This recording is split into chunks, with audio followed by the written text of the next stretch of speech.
रात का तीसरा पहर था। चांद अपनी धुंधली रोशनी के साथ आसमान पर लटका हुआ था और चारों ओर एक अजीब सा सन्नाटा पसरा हुआ था। हवा ठंडी और सर्द थी, जैसे किसी ने अपने हाथों में बर्फ के टुकड़े थाम लिए हों। निशा नामक एक छोटा सा गांव चारों तरफ घने जंगल से घिरा हुआ था। लोग इस जंगल को चुड़ैल का जंगल कहते थे, क्योंकि यहां से रात में अजीबोगरीब आवाजें आती थीं।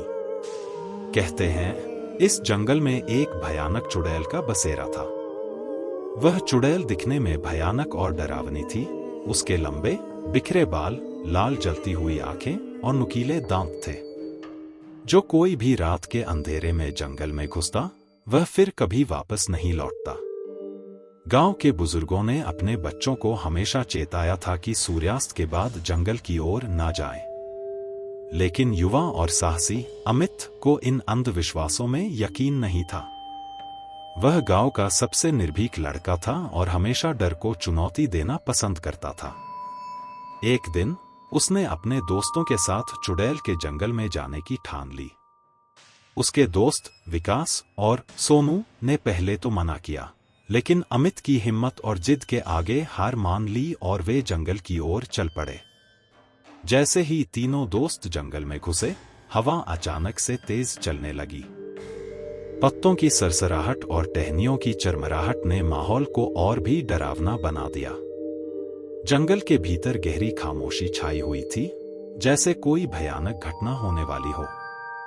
अमित ने अपने दोस्तों की हिम्मत बढ़ाते हुए कहा, डरो मत, ये सब बस पुरानी कहानियां हैं। वे धीरे धीरे जंगल के और भीतर चले गए। जैसे जैसे वे आगे बढ़ते गए, अचानक एक कंकाल का पेड़ उनके सामने आया, जिसकी शाखाएं मानो किसी इंसान के हड्डियों जैसी लग रही थी। उस पेड़ पर एक काला कौवा बैठा था, जो उनकी तरफ घूर रहा था।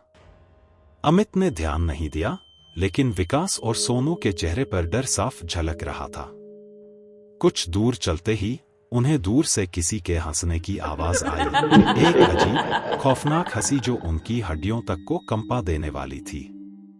सोनू ने अमित से कहा, चलो वापस चलते हैं, यह जगह ठीक नहीं लग रही। लेकिन अमित ने कहा, अभी तो सिर्फ शुरुआत है। जैसे ही वे थोड़ी और आगे बढ़े, उन्होंने देखा कि जंगल के बीचों बीच एक पुराना टूटा फूटा मंदिर खड़ा था। मंदिर के ऊपर एक घनी काली छाया मंडरा रही थी। अमित ने उत्सुकता से उस मंदिर के अंदर जाने का फैसला किया।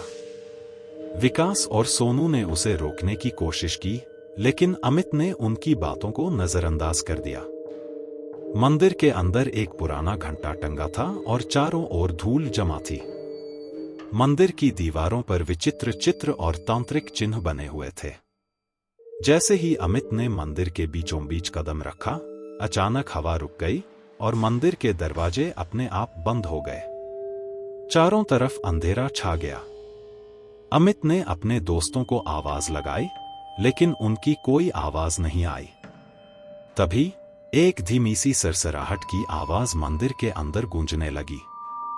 अमित ने चारों तरफ देखा और तभी उसे एक कोने में एक धुंधली आकृति दिखाई दी। वह आकृति धीरे धीरे साफ होती गई। यह चुड़ैल की थी।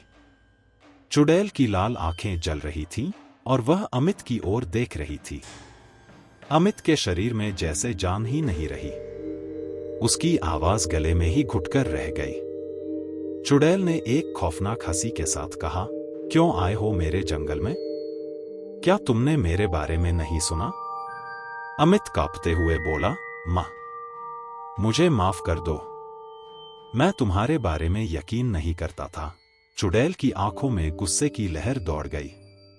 उसने अपनी हाथों को ऊपर उठाया और उसके हाथों से अजीब सा धुआं निकलने लगा। अमित ने भागने की कोशिश की, लेकिन उसके पैर जड़ हो गए, जैसे किसी ने उसे जमीन में गाड़ दिया हो। तभी विकास और सोनू ने दरवाजा खोलने की कोशिश की, लेकिन वह नहीं खुला। वे जोर जोर से चिल्लाने लगे, अमित, बाहर आओ, लेकिन अंदर से सिर्फ चुड़ैल की हंसी सुनाई दे रही थी। अचानक मंदिर के बाहर हवा चलने लगी और पेड़ के पत्ते तूफान की तरह उड़ने लगे। विकास और सोनू ने भागने का फैसला किया और अपने गांव की ओर दौड़ पड़े। जब वे गांव पहुंचे, उन्होंने सारी बात गांव वालों को बताई। गांव के बुजुर्गों ने कहा, हमने कहा था चुड़ैल के जंगल में मत जाना। गांव के लोग टॉर्च और मशाले लेकर जंगल की ओर दौड़े। लेकिन जब वे मंदिर के पास पहुंचे तो वहां न अमित था, न चुड़ैल की कोई निशानी। बस एक अजीब सा सन्नाटा और ठंडी हवा चल रही थी। गांव के लोग डर से कांप उठे और मंदिर से बाहर निकल आए। उस दिन के बाद से कोई भी उस जंगल में जाने की हिम्मत नहीं करता। लोगों का मानना है कि चुड़ैल की आत्मा ने अमित को अपने साथ हमेशा के लिए कैद कर लिया। कहते हैं, अगर आप रात के अंधेरे में उस जंगल के पास से गुजरें तो आप अमित की मदद के लिए पुकार सुन सकते हैं, लेकिन कोई भी उसकी मदद नहीं कर सकता। चुड़ैल का जंगल अब भी गांव वालों के दिलों में एक भयानक दहशत के रूप में जीवित है।